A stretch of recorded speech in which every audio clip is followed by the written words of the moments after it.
Thanks for clicking on my channel. Today, we'll be reading some random newspaper stories from the Tampa Daily Times in the year 1929. This channel is called Old Times Is Not Forgotten, where we search newspapers for those stories of what happened in America that got lost in time.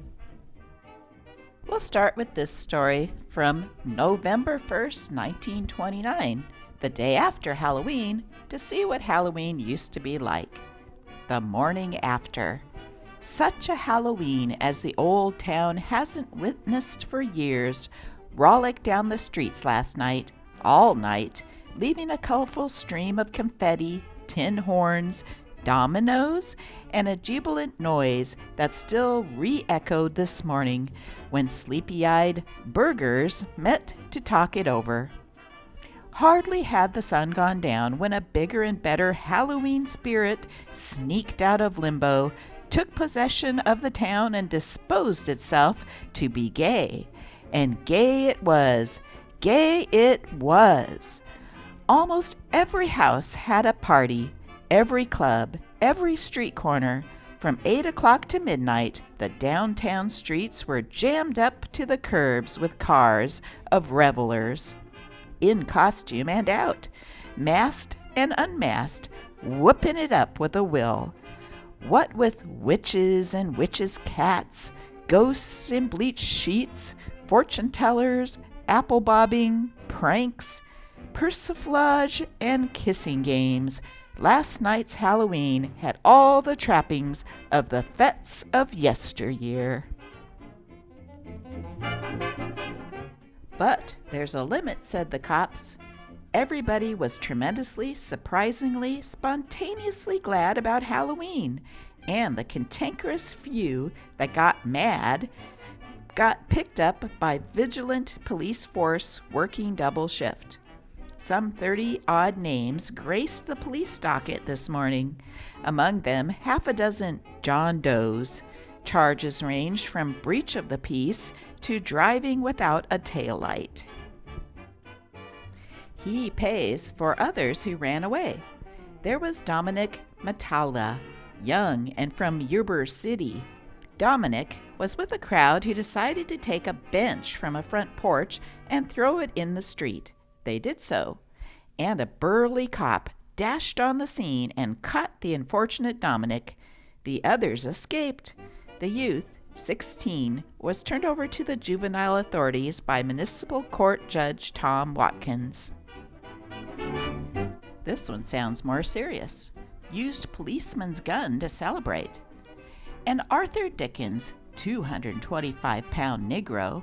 Arthur was bad last night, but he's meek today, and the memory of Halloween will linger with him for 65 days. Judge Watkins gave him the sentence for assaulting policeman Worth and taking the latter's pistol. Arthur was shooting things up generally when another cop arrived and blackjacked him into submission.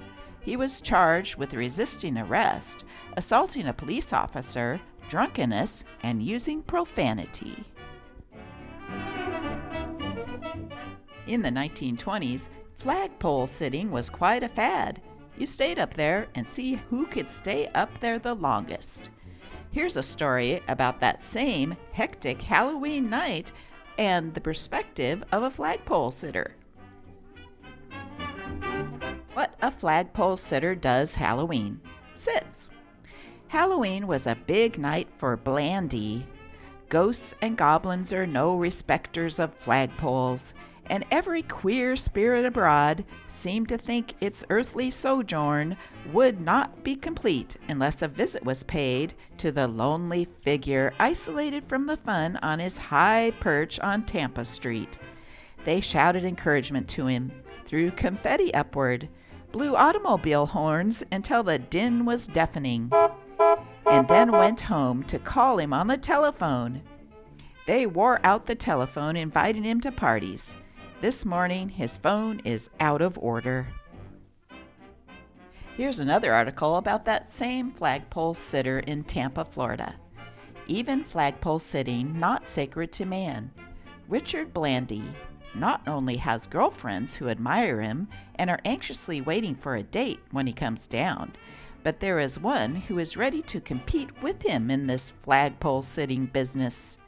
The Pioneer Station, where the young man has been decorating the flagpole since Saturday morning, received the following letter today.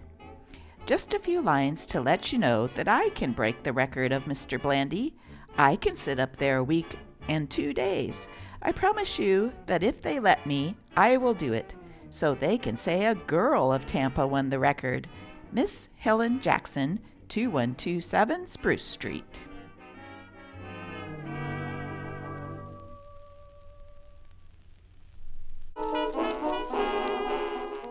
Anti-Kiss League formed in towns by Soviet heads. London, November 1st, 1929. Moscow's latest edict is, "Thou shalt not kiss," according to travelers recently returned from Russia, who state that the Soviet chiefs, not content with abolishing church, crown, marriage, and other institutions beloved by man and woman, are now conducting a furious campaign against the kiss. It seems the kiss peril has taken the place of the yellow peril, party leaders declaring that hygiene must take precedence of politics and that the dispute with China can wait. An anti-kiss league has been formed, with branches in every town, large and small. Placards exhort the populace of exercise this shameful and fearful custom. "Down with kissing" is shouted in the streets, and the youth of the land is being taught the dangers of ignorance. The postal services have also taken a hand. Every stamp now bears not only the portrait of Lenin, but also the government slogan, "Think before you kiss. Each kiss costs 40,000 bacteria." This campaign comes as a special shock in London. It seems because it used to be the custom of the country to embrace relations and friends on every conceivable occasion.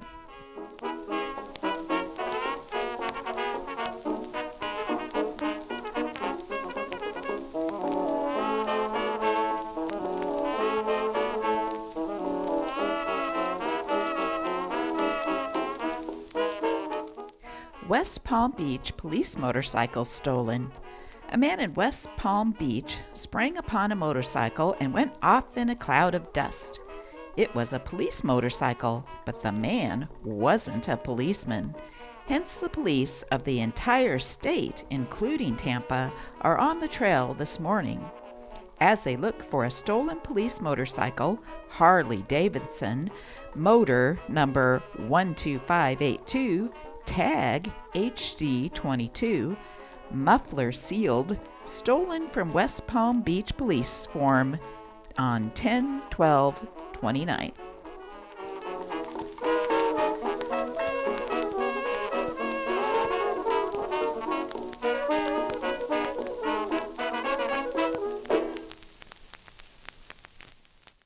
"150 little girls enjoy cake at Tampa Theater. It looks like a castle in a garden of roses," said one enthusiastic little girl this morning at the Tampa Theater. But it was much nicer than a castle. It was a cake, and close to 150 little guests enjoyed it. They came from the children's home. Later, the children were guests at the Victory Theater at a special matinee where they saw Freckles, Gene Stratton Porter's story picturized, and Tarzan of the Apes.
He's got a girl named Jane with no last name, kinda homely and plain, but he loves her just the same, cause she kindles a flame and it drives him insane when he hears her sing. She really does her thing, it's her claim to fame. Come on, sing one, Jane.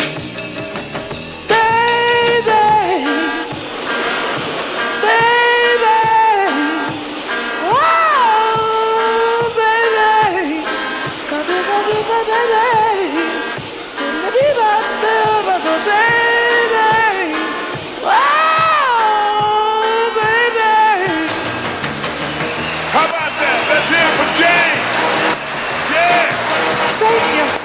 Well, they got a pet monkey. He likes to get drunky and sing boogie woogie, and it sounds real funky. Come on, your time, boy. Sing one, monkey. Here we go.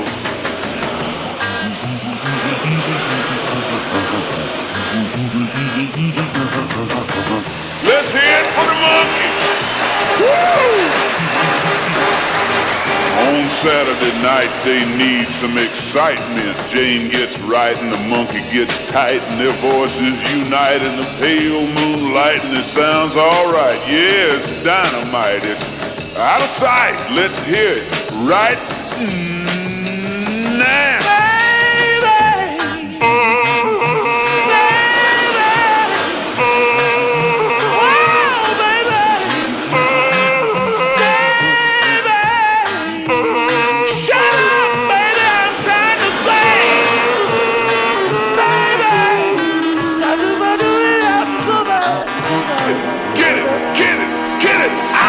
Tarzan and his jungle band, they're all you can stand. Give them a hand, get Tarzan.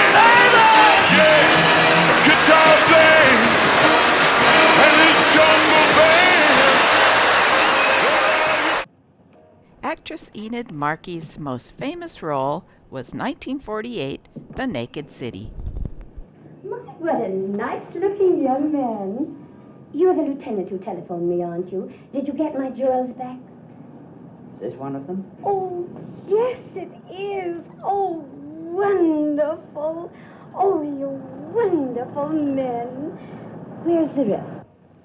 That's all we have. I'm so disappointed. Oh, but this is wonderful. I gave it to my daughter when she graduated from college. She was heartbroken when... Oh, isn't it precious? I love to glitter. It's a fixation. Before we end today, let's check in with that flagpole sitter.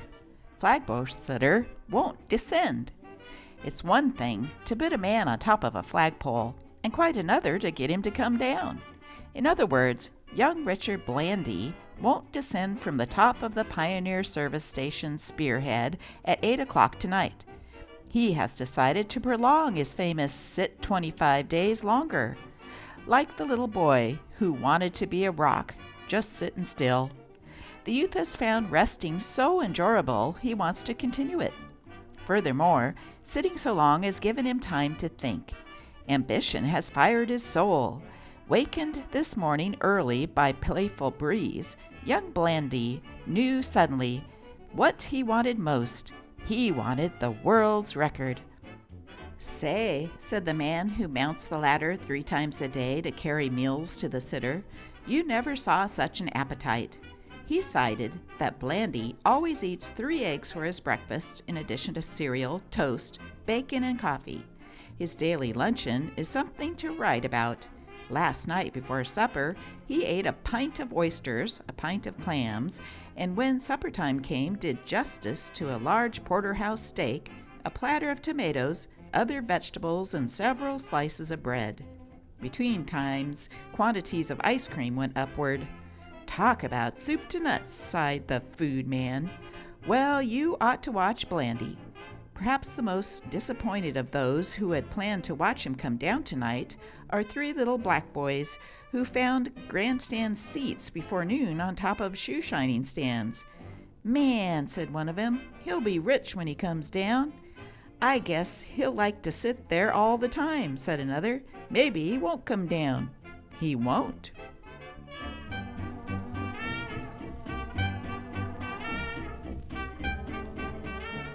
Hey folks, I'm pleased to announce that I found out all about this flagpole sitter, Richard Blandy.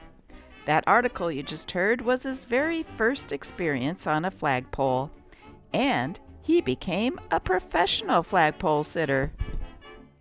Here's a picture of him in later years when he started calling himself Buckeye Dixie Blandy. He had 6 wives, and he claimed he met them from this.